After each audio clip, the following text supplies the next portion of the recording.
for the perfume of your body, soul, and mind.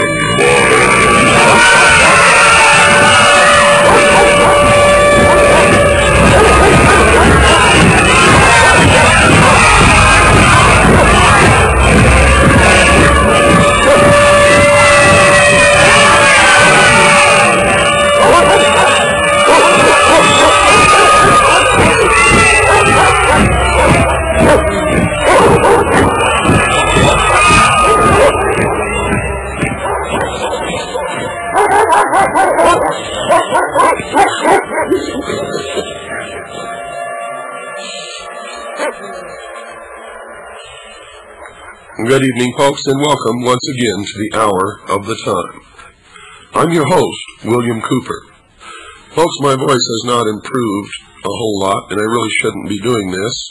And if my doctor was here, he would probably be turning off all these switches and shutting me up at the present time. But I promised you tonight's show, and I'm going to deliver what I promised.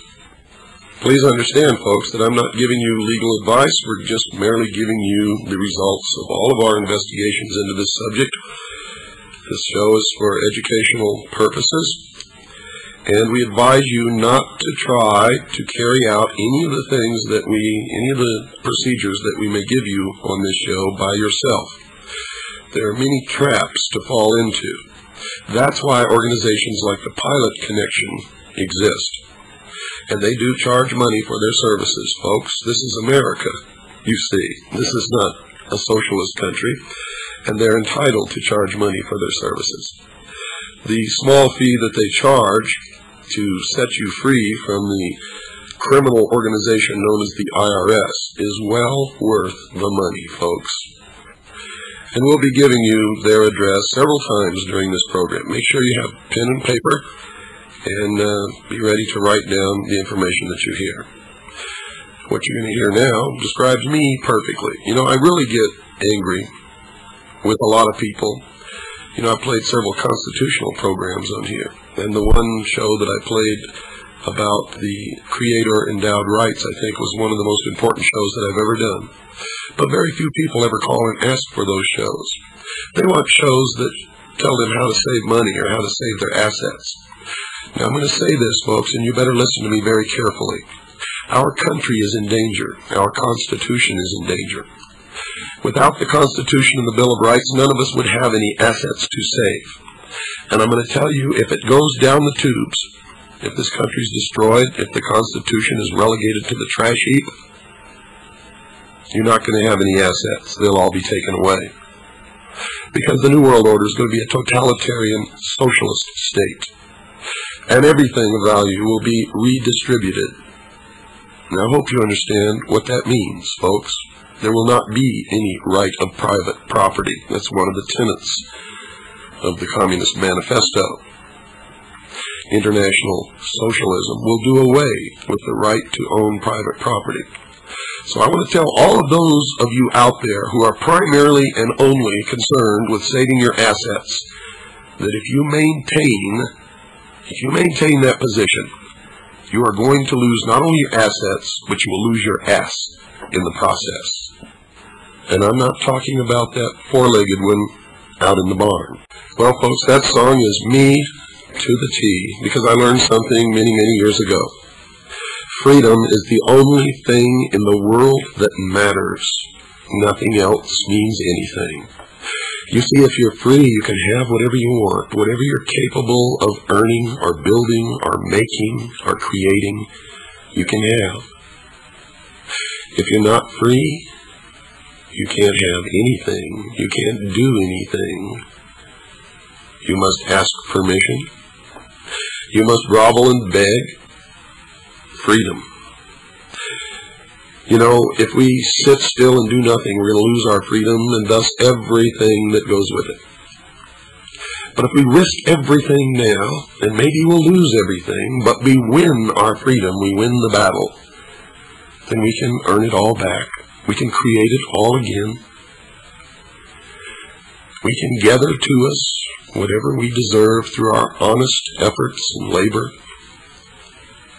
And we can stand tall, happy and proud, and walk in a divine state of grace on this earth that God gave us.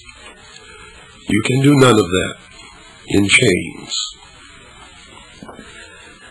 So that's why I played that song. That song's about freedom. That song's about me. That song's about everything that I love. Okay, get ready to write. Folks, the Federal Reserve has never been audited in its history. Why? Because it was written into the law that it could not be audited. So now we have to pass a new law to audit the Federal Reserve and prove that these criminals are the criminals that they are. You see, ever since it was founded in 1913, the Federal Reserve System has avoided being thoroughly audited. Article 1, Section 8, Paragraph 5. Remember that, Article 1, Section 8, Paragraph 5 of the United States Constitution. And if you don't have a copy of the Constitution, turn off your radio now. I don't even want you listening to this program if you don't have a copy of the Constitution of the United States of America. Article 1, Section 8, Paragraph 5 of the U.S. Constitution mandates that our Congress control the issuance of America's money. Yet a small clique of international bankers, through their ownership and control of the so-called Federal Reserve System, have usurped that authority. Not only that, but their agents, in the guise of a benevolent fraternal organization called Freemasonry, has infiltrated every important position of our government, military, our city governments, our state governments, and they maintain that control. A complete audit, folks, would reveal exactly who owns the Fed and how its monetary policies are conducted, something which remains a secret even to this day.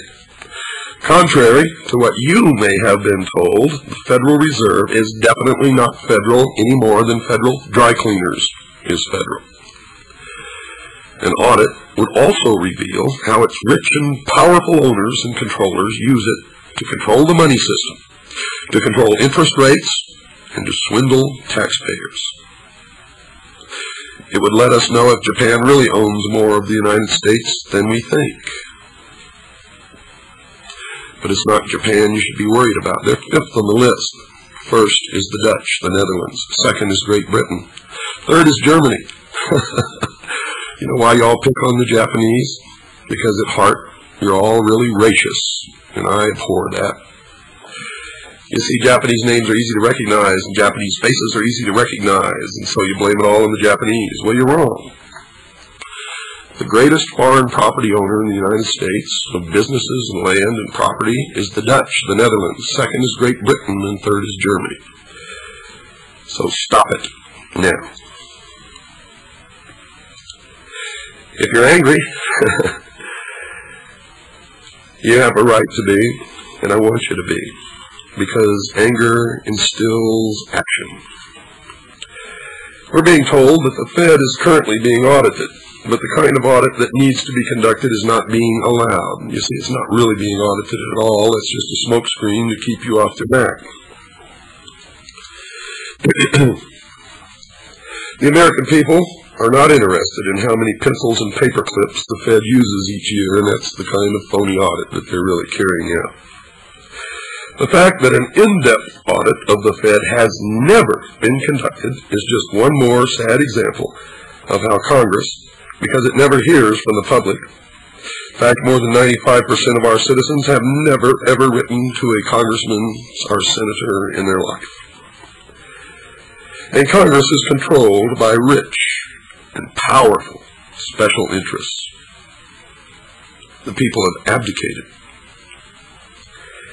There are now two bills before the House of Representatives that would give Congress the opportunity to audit the Federal Reserve for the first time in its 78-year history.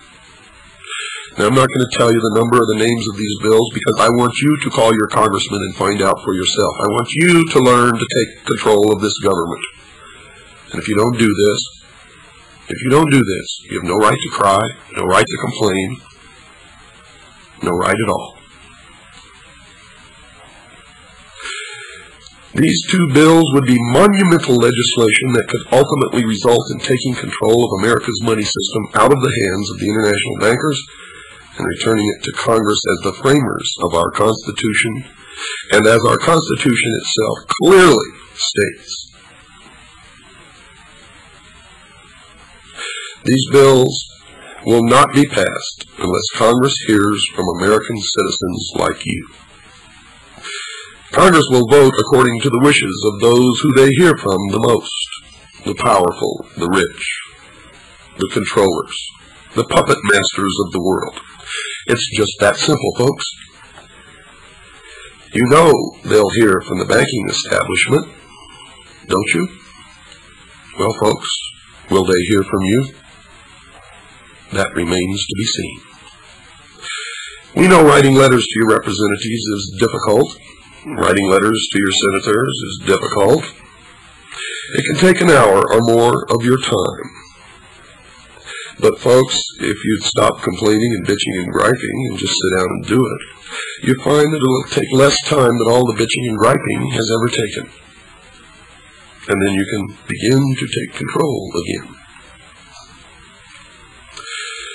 So, do it, folks. Do it, do it, do it, do it, do it, do it, do it. In fact, now, I know that there's other shows that give you a phone number you can call and they'll write a letter for you. Don't do that, because Congress doesn't pay attention to form letters. They pay attention to real letters, real letters. So sit down and write a letter yourself. Don't call somebody and let them do it for you. That's abdication. That's irresponsible. It means you're too lazy to do the very elemental things that you need to do to straighten this country out. And if you're too lazy to do that, why bother at all? Why bother at all? Your representatives cannot act in your behalf, folks, if they don't know how you feel. Your influence counts, but only if you use it. So do that, please. You know, I just realized, folks, it may take a lot more than one show to get through the information that I've got to give you tonight, so maybe it will. If I don't get it through it all tonight, then we'll continue it next Wednesday night. Just make a series out of it. But right now, write down this address and phone number, The Pilot Connection. The Pilot Connection. You want to give these people a call, you want to find out the truth, call The Pilot Connection. 6333 Pacific Avenue, Suite 334, Stockton, California, 95207. That's The Pilot Connection. 6333 Pacific Avenue, Suite 334, Stockton, California, 95207. And this is their phone number, area code 209-957-5493. That's 209-957-5493. And I'm going to repeat it again later in the program. Now I'm going to tell you all something. You've lost your original sovereignty that all Americans were born with. Most of you have. Let me put it that way. Some of you listening, I'm sure, are sovereign citizens of the state in which you live. But most of you are not. You gave up your sovereignty. In fact, you were defrauded out of your sovereignty because you entered into several adhesion contracts of which you are not even aware. One is called Social Security. You see, they had to have a way to take the state citizenship status, the sovereign status, away from all Americans and place them under the jurisdiction of the federal government in Washington, D.C., and make you a United States citizen. So United States citizens are only those who live within the jurisdiction of what's known as Washington, D.C., the physical boundaries, Puerto Rico, and other territories of the United States government. Those are United States citizens. Now, if you don't live in any of those places, you should not be a United States citizen, but if you have a Social Security